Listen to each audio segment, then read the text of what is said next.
Dwilene Lindsey. Welcome. Thank you for joining us. Thank you for inviting me. So one of the reasons, and we did this like last minute because you were on my radar a year ago when I went to your second symposium in Houston in person. It was phenomenal.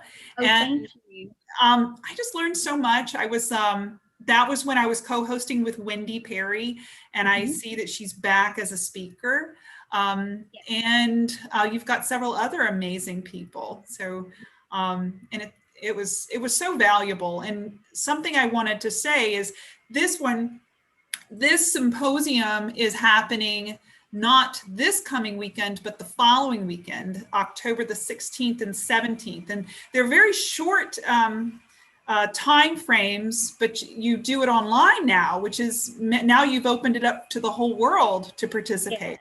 Yes, and we did two short days because to keep people's attention. You're sitting there and you want to be able to move around and do different things. So we thought just short and brief, but they're packing in some really good stuff. Each one of them have their timeline sent to me, and I'm so excited. I'm very, very excited about it. I am too. Caroline, it was amazing. Of course, it was nice to be able to go to Houston and take a little trip last year in the process and actually meet people face to face. There's nothing going to replace in person. I know. I'm going to miss that part. That's what I'm going to miss. But yeah, it is, the thing that's been really occurring for me lately is like, I'm all about shifting the whole divorce or custody situation from a litigative process to something that's more collaborative and more mediation centered process. And of course, there's going to be those high conflict situations, but the only way that you can be guaranteed the outcome, an outcome that you choose, is for you to be empowered, self-empowered. Yes. Yeah, and that means educating yourself. Last night I couldn't sleep, and I'm doing what everybody else does when they can, is check your Facebook. And I was actually, somebody had posted, I'd shared your event. By the way, the event is, it is childrenfortomorrow.org is the website, and it's the third annual symposium. And I'll put more information out there, at the end of the program. But so anyway, somebody said, but why does it have to cost money? And they're like, I've already spent so much money on my attorney. And I said, and not that attorneys aren't valuable, because they are. However, they're not necessarily specializing in taking care of the intricacies of your case. However, all of these people who are speaking at your symposium they have skin in the game. They are all committed to making sure you are so empowered for you to be in the driver's seat of your case. And then the attorney is working for you and what you want. So, well, we do have we are going to help people. I have a few people that have sponsored for people too that don't have the money, because we have a lot of target parents that they're just financially, busted, devastated. Yeah. And so we have somebody that has donated some sponsorship. So if they contact me, I might see if we can get them some type of sponsorship. So that would be a way that they could. But, our expenses that we have are paying for our speakers. So it just costs. That's just how it is. I would give it to it for free, but I can't. So. And I totally get that. I mean, really, if,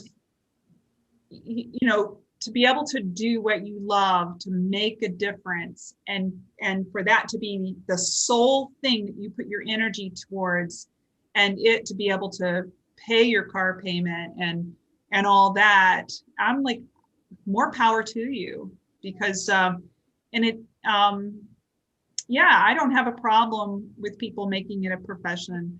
There's an energy exchange that goes along with it. I mean, if you're putting all your energy out to produce this, then you need something to come back to you. So it's giving and receiving. So that has to be there. That's how the universe works, So Right. Yeah, yeah. And, but I know we did an April conference that got shifted to an online venue, and it was pretty amazing because it was like it was done in Lakeland, Florida, originally went in Lakeland, Florida, but we shifted it online, and we're able to touch 12 countries. So Yeah. that is my hope for you, Dwilene, that this symposium affect the planet. Yes. Yeah. Yes, this is. And the keynote is Dr. Amy Baker anyway. So most people know who she is in some capacity. So there's like that magnet. And I'm real excited because she gave me her timeline, and oh my gosh, it's going to be so good. She's going to, I'll kind of explain to you, she's going to speak to the legal people and the mental health people. That's going to be her really target. And she said that legal professionals should know these things.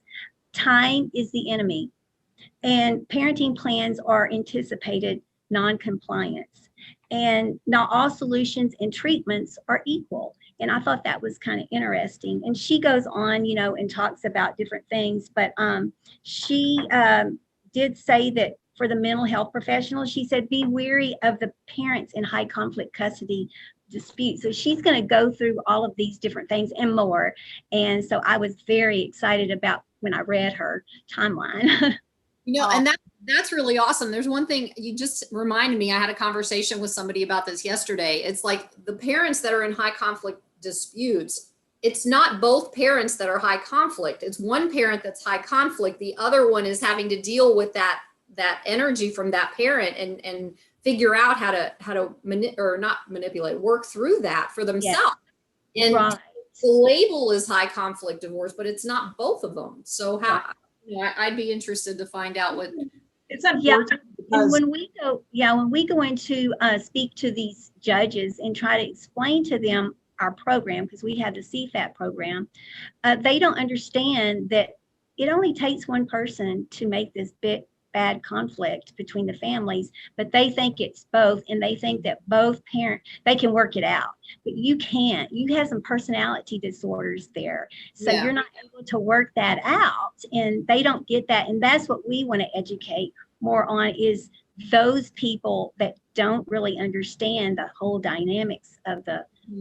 And that's an old school mentality, though, that when you come in, everybody's upset, everybody's this, everybody's that. They can't. It's so stuck in their mindset now that they can't recognize that it's different these days. But here's the thing: is there's a difference between domestic violence and like the batterers intervention program. Like like domestic violence could be, two people, fighting like brothers and sisters with each other, and then they both end up in the hospital, like that.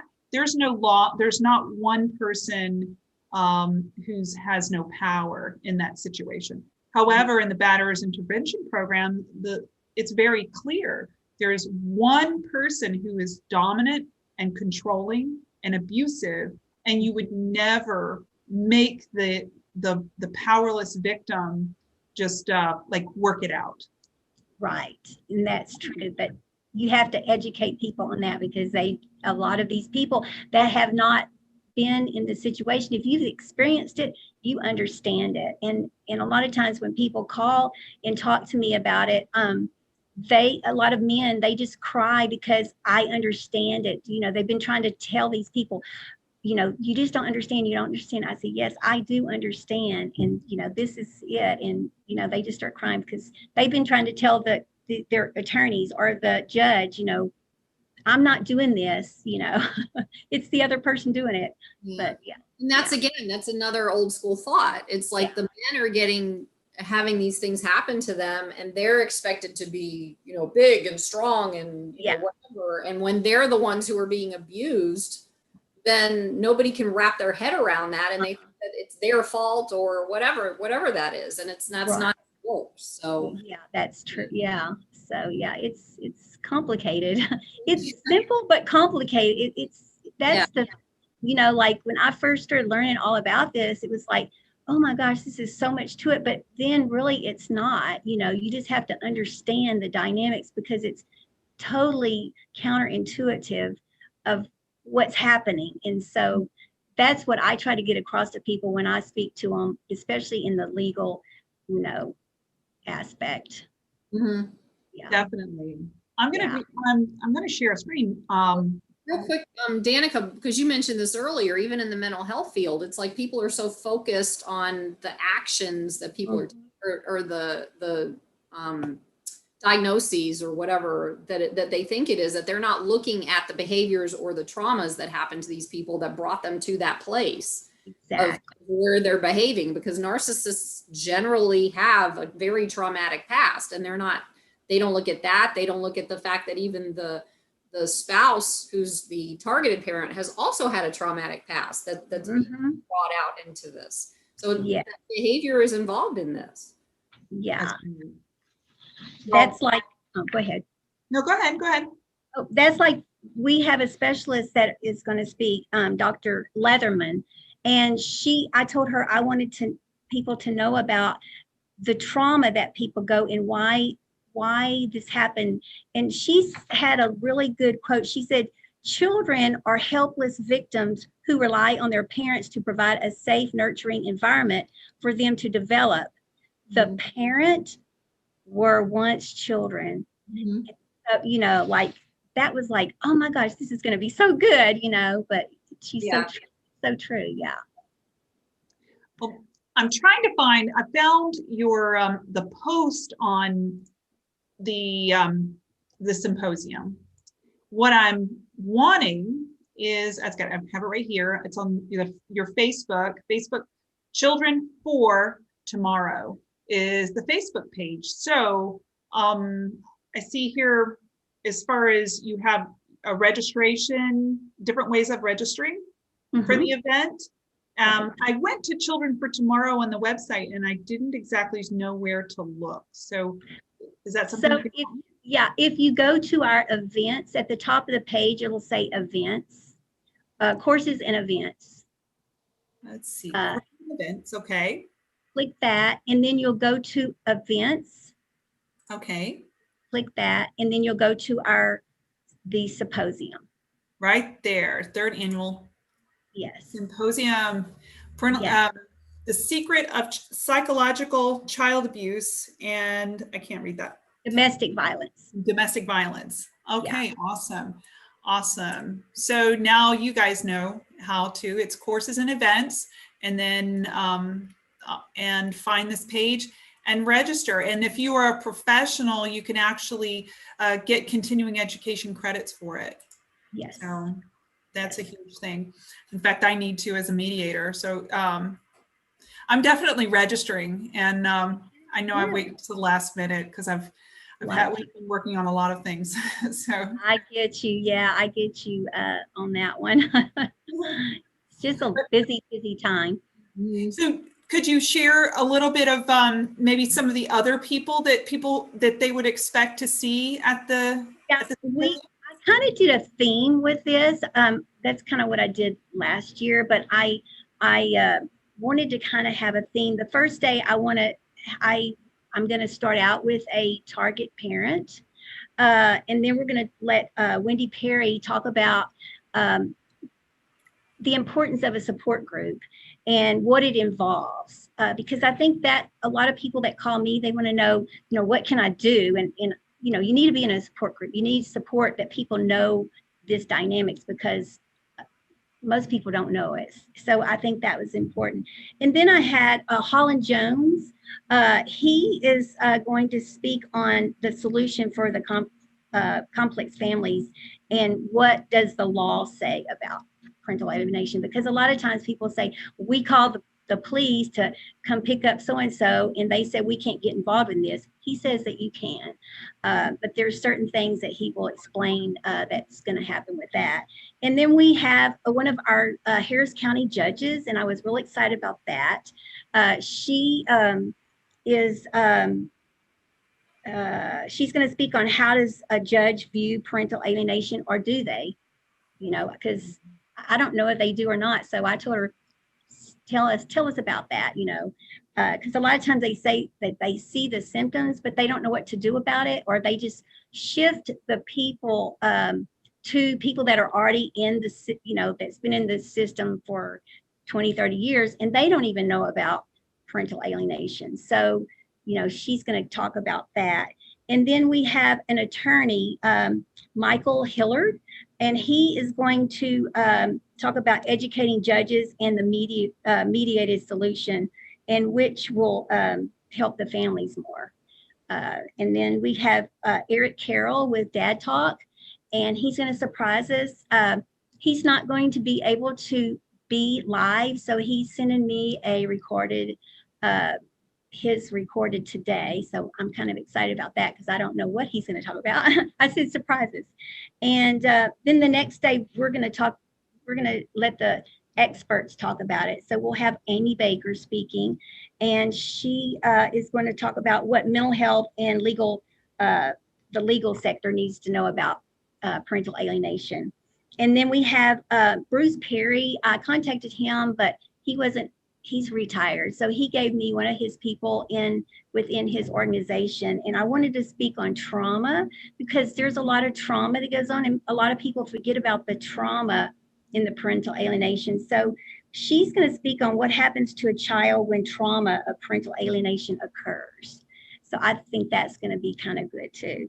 And then Jana Haney will speak about our CFAP program and how we in Houston are diagnosing, and we are getting these people in the programs in the court, within the court system, and a little bit about what we're doing with that and how it's going.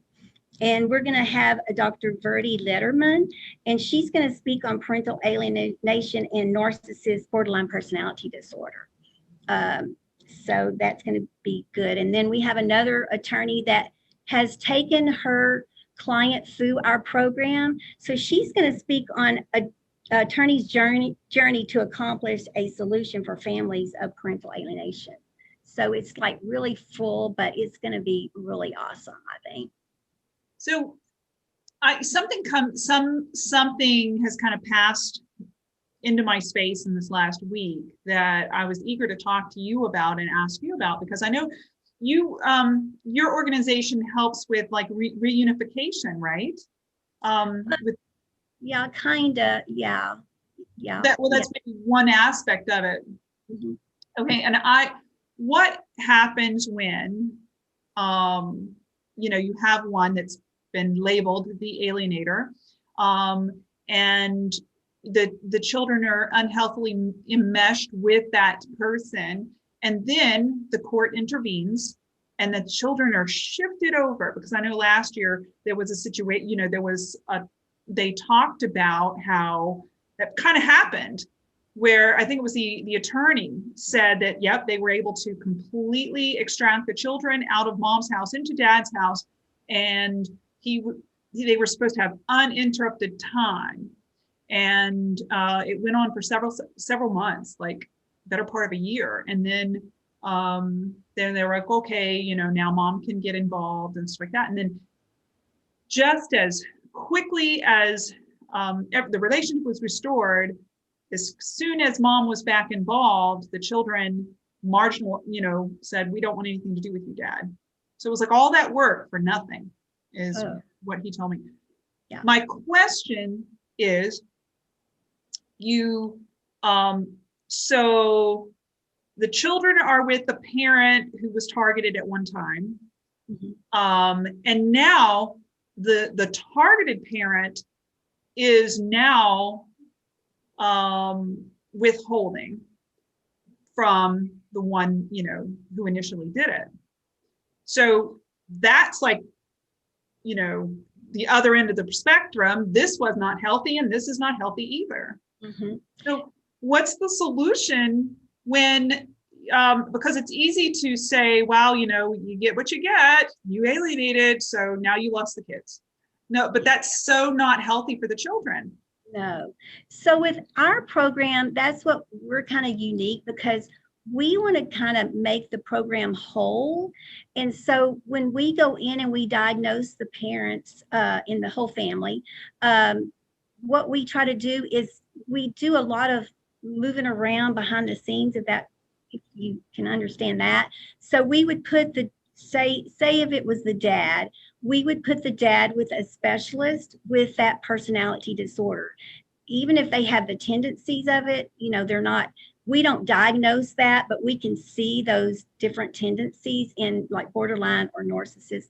And so we put them with a specialist because that person knows exactly what those dynamics are and how to help those people. And then we put the children, we have them, and all of this doesn't happen all at once, but it moves around. Like we have a case right now, and we put the mom, so the dad was the alienator and the mom didn't have the children for a long time. The courts made them give the children back to the mom. And so, there's a lot of things that go on within the home because the children, there was one child that was very much alienated. I would call it was really bad. And so the child acts out in that home. So we have to, help that child with the relationship with that mom. Plus there's, 3 other children within the family dynamic. So we have to keep them kind of stabilized because that one child will try to pull those other children in.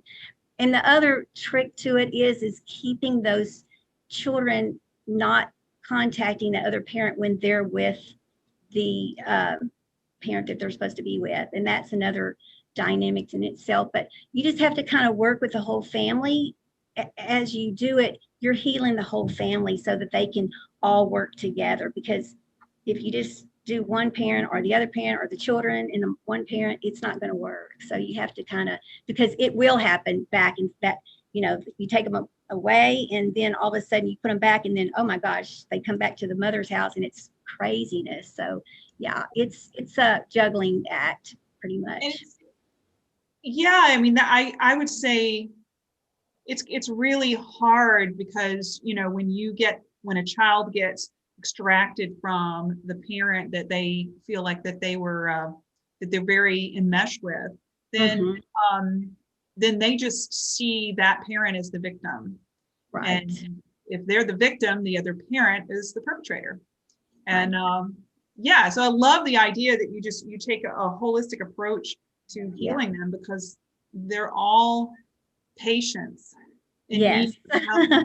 And it's really hard. I mean, there's just a lot. Sometimes I'm thinking, what am I doing in this business, if you want to call it a business, because sometimes it's just overwhelming and it doesn't go like you think it's going to go. Nothing. It's everyone is different. And so you have to take different personalities and it's hard, but I can see when I start seeing just a little bit of goodness in the family, it's so much, it just gives me a lot more, hope for these families because you just want them to be whole again. And you see one parent, both parents are really suffering because that one, that alienated parent, you see them suffer. And then you see the alienating parent suffer too, because they've had all this childhood trauma themselves. And that's what we work with, their childhood trauma, to get them to understand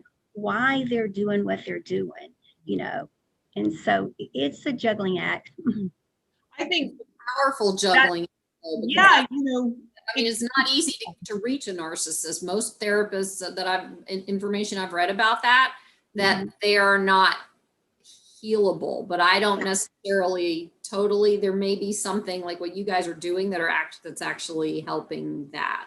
Yeah. So that's powerful. Something that she pointed out, like that really is, if you is looking at that as the alienator, and what it must have been like as a child for them to get to the point of being so so abusive.